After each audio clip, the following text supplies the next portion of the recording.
Les tensions croissantes entre la République démocratique du Congo et le Rwanda suscitent des inquiétudes quant à un possible conflit ouvert, notamment avec le renforcement des terroristes du M23 par les armées rwandaises et ougandaises. Le gouvernement congolais devrait faire preuve de fermeté en convoquant en urgence l'ambassadeur ougandais pour une demande d'explication et aussi pour clarifier la position de son pays face à ces conflits.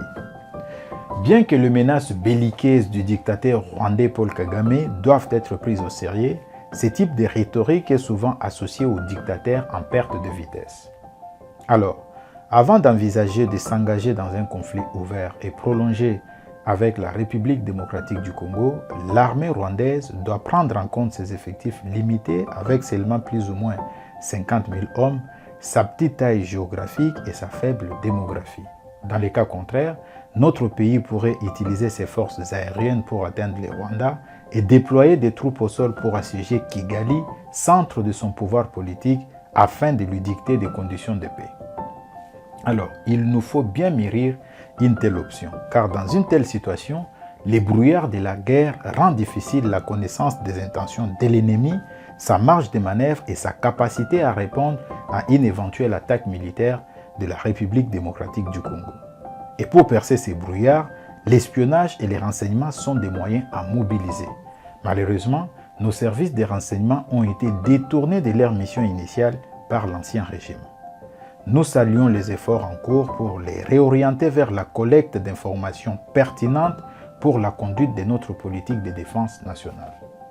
Avec un peu de temps pour réorganiser nos troupes, nous sommes confiants dans notre détermination à infliger une défaite historique au régime criminel de Paul Kagame.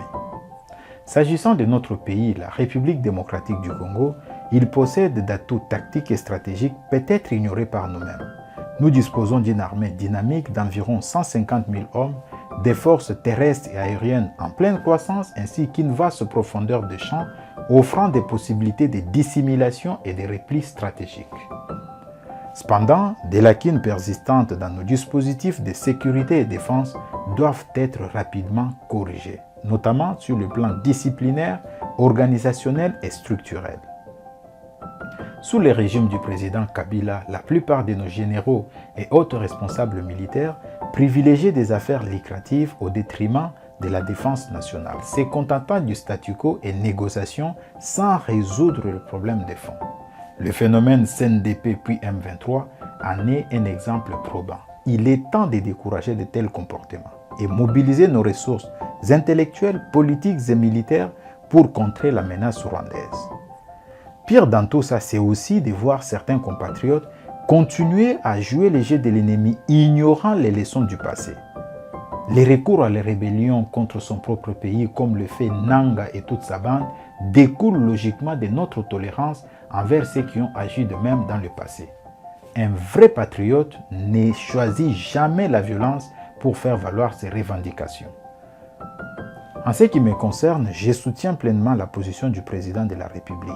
Aucune négociation avec les terroristes du M23. Si des discussions doivent avoir lieu, elles doivent se tenir avec les Rwandais, les véritables patrons de ces mouvements terroristes. Les appels à la négociation avec le M23 de la part de pays occidentaux constituent un piège, car cela créerait un précédent dangereux pour notre pays.